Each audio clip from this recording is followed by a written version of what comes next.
Everybody, welcome. This morning we're going to have a little bit of discussion of what we'll call leadership humble pie. All of us have been leaders of pretty big organizations, and we've started maybe as a junior leader all the way through senior leadership roles. So today I'd like to kind of go through and maybe take some examples, and you can give us some examples of something maybe you learned as a young leader, and then we can talk later on about maybe as you did those larger groups and what you learned from that, maybe how you took that experience as that young leader and brought it in. So, Scott, you have an example of maybe something you learned as a young leader that has helped you in your career? I would say that probably, and it's been a very common theme across all of our roundtables we've had, which is humility. And I went through the weapons school as a student pretty young, and I certainly learned a lot of humility in those 6 months, getting beat down pretty well and learning that I didn't know it all for sure. But when I stepped out into my first squadron after that as the weapons officer, I incorrectly felt like I had to show everybody how smart I was, like that I still had to earn the fact that I was the weapons officer. And so I remember stepping in one day and teaching academics on a Friday afternoon about the gun and the A10. And as we all know the saying, don't build me a watch, tell me what time it is. Right. And I built the watch. And afterwards, another weapons officer, senior to me, pulled me aside and said, "What are you doing?" And nobody needs that. Everybody knows you're smart. You're wearing that patch on your shoulder. You've been through the school. So that's not how you're going to earn their respect. And it was a big moment for me. I mean, I felt huge disappointment that, this is my first chance, and I completely swung and missed and then fell on my face afterwards. And so for me, it was that recognition that that's not what I needed to do. Like, it's not about being the smartest guy in the room, just lead by example. And what I eventually learned was it was all about how I taught the rest of the squadron, right, as far as day to day, in a very simple way to tell the time, not build the watch. Gotcha. Perfect. Robin, how about you? Wow, that is such a great question, and I've had a lot of time since I've gotten a little older and in the last few years reflect a lot about my life and my journey, and it's a long list Yeah. that I have. But I think the biggest thing that I would impart upon myself, 30 years ago, would have been the notion of servant leadership. In the Air Force, we have our core values of integrity, service before self, and excellence in all we do. The service before self was something I had to grow into. And I reflect back on that and realize that I was probably more self-absorbed and self-centered earlier in my career.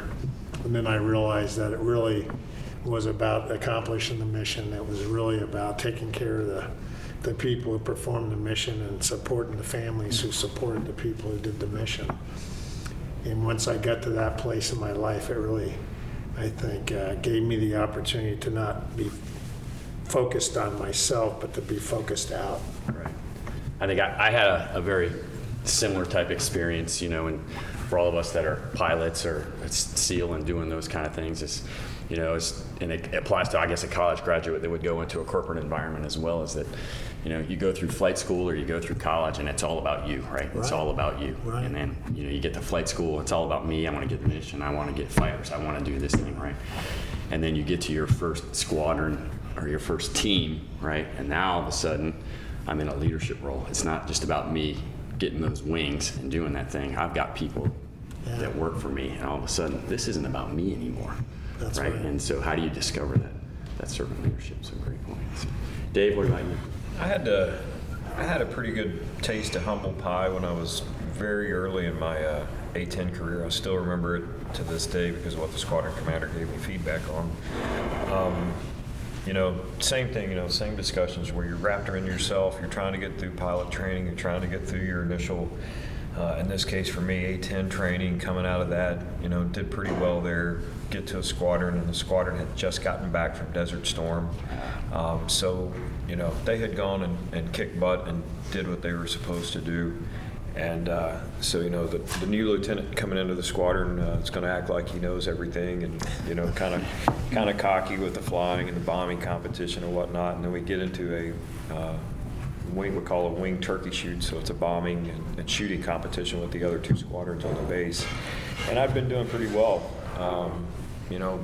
Initially getting settled in there, and my bomb scores were pretty good. It was up towards the top, so I was talking a little bit too much trash to the other squadrons, and then proceeded to go out and lay a big fat egg on my mission that came with the bomb dropping. And I'll never forget the squadron commander pulling me in his office, and he's like, and I had my call sign at that point. He's like, "Trashman, I'm going to give you one piece of advice," and he goes, "Keep this with you the rest of your career, because it'll pay off many times." He goes, "Never pass up the opportunity to shut the hell up." And, it sunk in, and as it sunk in, I'm like, And there's been probably 1,000 times I have had that pop into my head as I'm getting ready to say something, from that point forward. And I've also used that line many times with counterparts and subordinates that I've worked with. That one little tidbit of advice. It's a really nice short phrase. And it's really damn effective. Yeah, that's perfect. That's perfect, yeah. I like that. That's a rule to live by. Right? All right, Matt, what about you?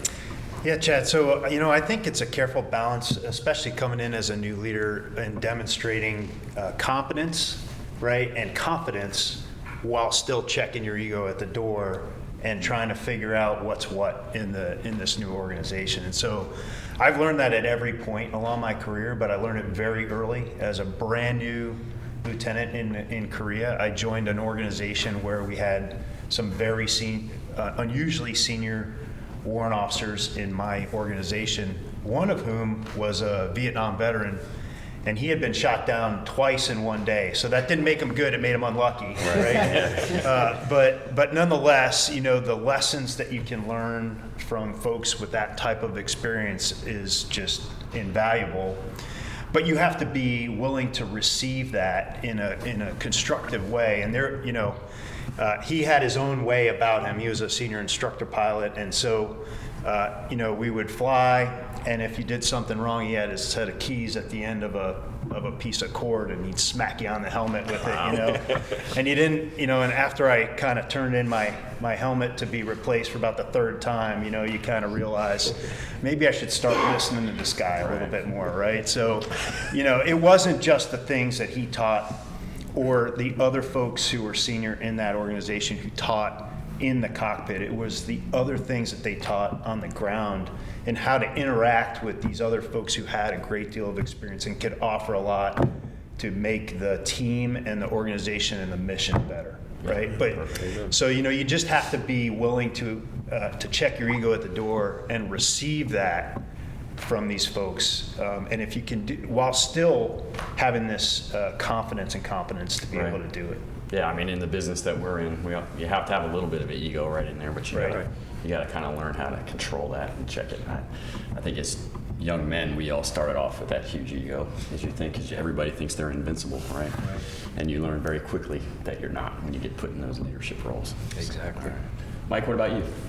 It's funny how we go back to the early years when we talk about the humble pie, right? Because we knew everything coming out of, whatever the initial training was. Fired up to take on the world, and hey, so there I was, and I finally got my platoon, and I'm ready to go. And in the platoon structure, you have the chief, which is the senior enlisted, and then you have your NCO, who's we call him the LPO. And I won't forget, as we're kind of getting things going, getting the platoon set up, it took only a few days, and my chief said something's not right with the LPO. I'm not going to go by him. Like, in my head, I'm like, wait a second. Hey, everyone's here. He's coachable. He's on the team.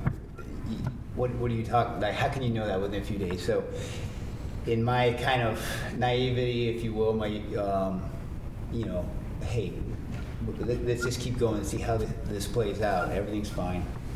Well, it didn't take more than the first training trip for the chief to prove himself right. The LPO was not on board with the agenda, with the mission. And it created a very toxic environment on this first training trip. And here I am, we're trying to focus on getting the training done, and I'm trying to like do some damage control on this. And eventually we resolved it, and we had to remove that LPO. We just had to take that toxic individual out. And I go back to that lesson, and I think about, wow, had I listened to the years of experience that was sitting right there, and how he spotted that within a few days of assembling this platoon. So, yeah, I think just going back to those early years and realizing that, hey, you don't know everything. You don't have to know everything. And that helped me throughout the rest of my career. Yeah, perfect. So, we're kind of talking about here as we're young leaders, and I think what we're discussing really is that, there are natural leaders out there just like there are natural athletes. But leadership really is a learning process, right? So it kind of started that first leadership experience, and then you learn along the way. We've got some very senior folks here that have led some very large organizations. So anybody have an example of maybe something that they learned a little bit of leadership humble pie as a senior leader? I've got, you always look back, and I think no matter what level of command or what level of leadership you're at, you always look back at decisions you made. And I know for me, I'm pretty harsh on debriefing myself. And I had a situation in Afghanistan. It was when I was operations group commander, so a colonel over there about 10 years ago. No, I'm sorry about that. It was when I was most recently over there, so about 5 years ago. And I had an individual that was a colonel that I didn't trust, and I was getting some hints that he was doing things that were, say, not on the up and up. And I debated for a couple of weeks, removing him and putting somebody else in. But the problem that kept tugging behind me in my other side of my brain was I didn't have what I considered a suitable person to put in his place. And we had to have a commander in that position. There had to be an 06 in that position because of the interaction we did with the Afghan Air Force and their counterparts. So ultimately, I made the decision to not remove him.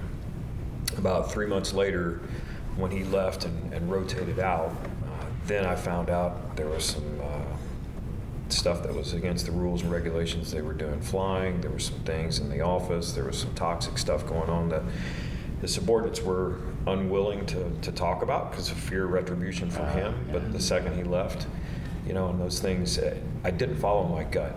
And because I had been in these positions before, but for whatever reason, I decided to not do it and use just because I didn't think I had somebody I could replace. In retrospect, I probably could have. Right. And I think for me, it's always that humble pie lesson, because I'm like, I think you always, when you're a commander, you think you're going to make the right decision and you think you've got the best information, and when I look back at it, it was a glaringly wrong decision that I made. So no matter how much experience you have, you've always got the possibility of tubing one up, and I absolutely did. And I remember telling my staff, I apologized to them. I said, I made a mistake. I will try to do better in some of these decisions, because that is all on me. And if you ever stop learning, you need to stop doing whatever you're doing, because you're probably going to be a liability to those around you at that point. Yeah, I think that's a great example of leadership and owning the issue, right? So I had a similar type circumstance when I was a base commander, and we had this very large security drill kind of inspection that was coming up. And at the same time, I was undermanned, so I needed to maintain security on the base, but I also needed to give my team time to train and prep. And not that you prep for the inspection, the way to prep for an inspection is to be ready all the time in your room, right? And I wasn't willing to kind of assume the risk of maybe closing some gates and making some inconvenience for some of the tenant commands to give my folks time to train. I thought, hey, we're pretty squared away. We're prepared for this inspection. And then we had the inspection come in, and we got to do it again, right? And so the big thing I learned from that was you need to own it. So I went to the team. That team, they were working their tails off, and I had to stand in front of the security team and tell them, hey, this is my fault because I didn't give you, as a leader, I should give you the tools and the resources and everything else to pass this inspection. This is my fault. I own it.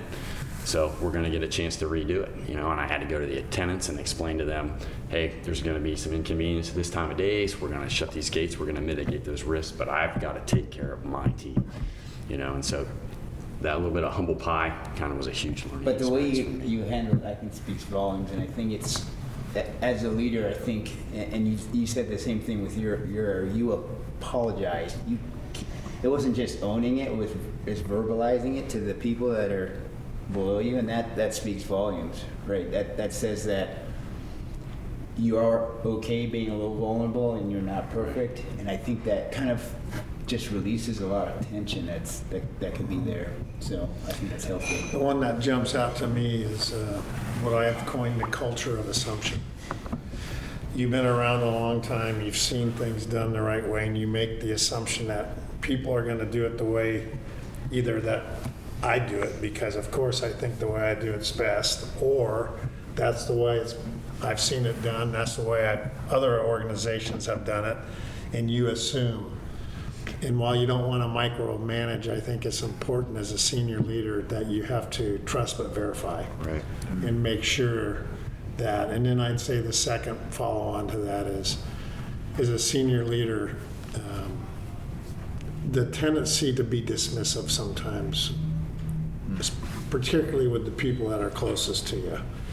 You can ask a question and you already provide the answer before they even get a chance to answer because you already know the answer. And I think you got to really work, or I had to work hard at keeping my ego and just, everything in check because I didn't know everything, and it certainly is dismissive, and it doesn't help the morale of people if you don't treat them with kindly. Right. And you don't give them the chance to grow if you're providing the answer to your own questions. Those are my two big ones. I got burned by the culture of assumption, and I wasn't always probably as kind as I should. All right. Great discussion, gentlemen. Thank you for your time today.